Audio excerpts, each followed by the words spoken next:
තමයි ඔයාලට කොහොමද මම දන්නවා මේ දවස්වල හැමෝටම තියෙන ලොකුම ප්‍රශ්නේ තමයි පින්ඩ තෙල් කියන්නේ මොනවද කියලා. ඉතින් අද අපි බලමු පින්ඩ තෙල් කියන්නේ මොනවද? පින්ඩ තෙල් වලින් අපේ රූපලාවන්‍යයට අපි කොහොමද ප්‍රයෝජන ගන්න කියලා. හරි. අපි වීඩියෝ එකට යමු. පින්ඩ තෙල් කියන්නේ ආයුර්වේද වෛද්‍ය විද්‍යාවේ පාවිච්චි කරන ඉතා ප්‍රසිද්ධ ඖෂධීය තෙල් වර්ගයක්.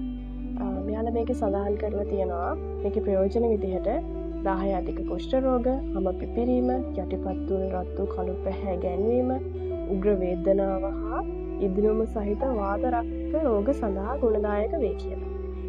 ඒ වගේම මේකේ අඩංගු ද්‍රව්‍ය විදිහට මෙයාලා සඳහන් කරලා තියෙනවා වැල් මදට, ඉරමුසු, වැල්මී වගේ ඖෂධීය වට්ටෝරුවකින් තමයි මේක සකස් කරලා තියෙන්නේ කියලා.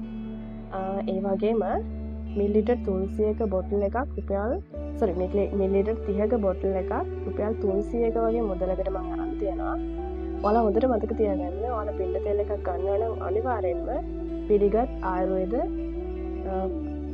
බ්‍රෑන්ඩ් එකකින් ගන්න. ඒ වගේම ISO හරි මොන හරි සත්ත්ව සාතිකයක් තියෙන තෙල් එකක් ගන්න. මොකද අපිට මේකේ ප්‍රයෝජනයක් ගන්න නම් අපි හොඳම පින්ඩ තෙල් එක පාවිච්චි කරන්න ඕනේ.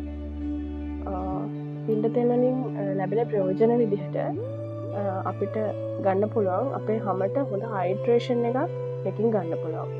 අපේ වියලි රළු සම මෘදු කරලා ස්කින් එක හයිඩ්‍රේට් කරගන්න මේක හොඳ තෙල් එකක්. ඒ වගේම අපිට ස්පා ආකාරයෙන් එහෙම නැත්නම් බොඩි කෙයා සත්කාර සඳහා මේක පාවිච්චි කරන්න පුළුවන්. අපේ හම පෝෂණය කරලා නිරෝගී පෙනුමක් ලබා ගන්න මේක උදව් වෙනවා. කොයිම වෙලාවකවත් ඔයිලි ස්කින් තියෙන අය මේක පාවිච්චි කරන්න එපා. මොකද ඔයාලට ඔයිල් ස්කින් තියෙනවා නම් ඔයාලගේ ස්කින් එකේ තියෙන ඔයිලිනෙස් එක වැඩි වෙන්න පුළුවන් මේක තෙල් එකක් නිසා.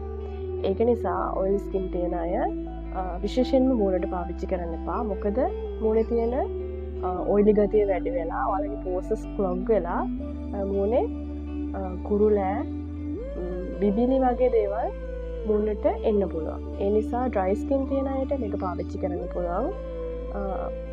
පාවිච්චි කරන්න කලින් අනිවාර්යයෙන්ම මතක තියාගන්න ඔයාලට මොන විදිහේ රූපලාවන්‍ය ද්‍රව්‍යයක් එහෙම නැත්නම් වෙනත් මොන හරි සීරම් එකක් උනත් පාවිච්චි කරන්න කලින් අනිවාර්යයෙන්ම පැච් ටෙස්ට් එකක් කරලා ඔයාලගේ කන පිටිපැත්තේ එහෙම නැත්නම් වැලමිටේ වගේ පැච් ටෙස්ට් එකක් කරලා බලන්න ඔයාලගේ ස්කින් එකට මේක ගැලපෙනවද කියලා. මොන හරි අසාධ්‍යතාවයක් එහෙම නැත්නම් රතු වෙලා පළු දාලා කසනා වගේ නම් පාවිච්චි කරන්න එපා.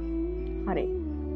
ඔයාලට තියෙන ලොකුම ප්‍රශ්නේ මේක මූණට සඳහා පාවිච්චි කරන්න පුළුවන්ද කියලා? ඔව් මූණට පාවිච්චි කරන්න පුළුවන්. හැබැයි ඩ්‍රයි ස්කින් තියන අය විතරක් පාවිච්චි කරන්න කියලා තමයි මම නම් නිර්දේශ කරන්නේ. මූණ සඳහා පාවිච්චි කරද්දී මම නම් කියන්නේ රාත්‍රී කාලේදී පාවිච්චි කරන්න කියලා. මොකද දවල්ට මූණට දාඩිය දාලා ස්කින් එක ගොඩක් ඔයිලි වෙන්න පුළුවන්. ඒ නිසා රැට ඔයාලා නිදා ගන්න කලින් වොෂ් එකක් දාලා මේක පාවිච්චි කරන්න කියලා තමයි මම නම් නිර්දේශ කරන්නේ. හරි. ශරීරය සඳහා මේක පාවිච්චි කරන්න කොහොමද කියලා අපි බලමු. ශරීරයට පාවිච්චි කරනවා නම් ඔයාලා යූස් කරන බොඩි ලෝෂන් එකට පොඩි ඩ්‍රොප් එකකින් බිංදු 3-4ක් දාලා ඒක හොඳට මික්ස් කරලා වොෂ් කරලා රැට නිදා ගන්න කලින් මුළු ඇඟේම ගාලා හොඳට මසාජ් කරන්න පුළුවන්.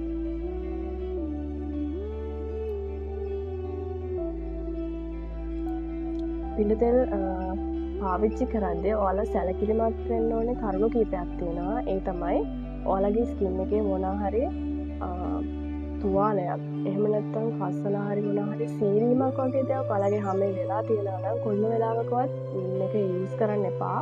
මොකද අපේ සමේ මොන හරි ඕපන් එකක් තිබ්බොත් ඒක අපේ ඇඟට යන්න පුළුවන්. මේක ටිකක් සැර තෙල් එකක්.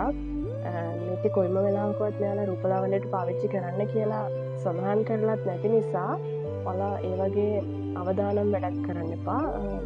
නෝමල් ස්කින් තියෙන වෙලාවට මේක පාවිච්චි කරන්න. ඒ වගේම මොන හරි ආසාදිතතාවයක් ඇති වුණොත් මම කියවනේ කලින් පැච් ටෙස්ට් එකක් කරලා පැච් ටෙස්ට් එකකින් මොන හරි ඩැමේජ් එකක් ස්කින් එකට වෙලා තිබුණොත් මේක පාවිච්චි කරන්න එපා. ඒ වගේම ඔයිල් ස්කින් තියෙන අයට පාවිච්චි කරන්න එපා. හැබැයි ඔයිල් ස්කින් තියෙන අයට පාවිච්චි කරන්න ඕනේ නම් අනිවාර්යෙන්ම පැච් ටෙස්ට් එකක් කරලා බලන්න ඔයාලගේ ස්කින් එකට ගැලපෙනවද කියලා.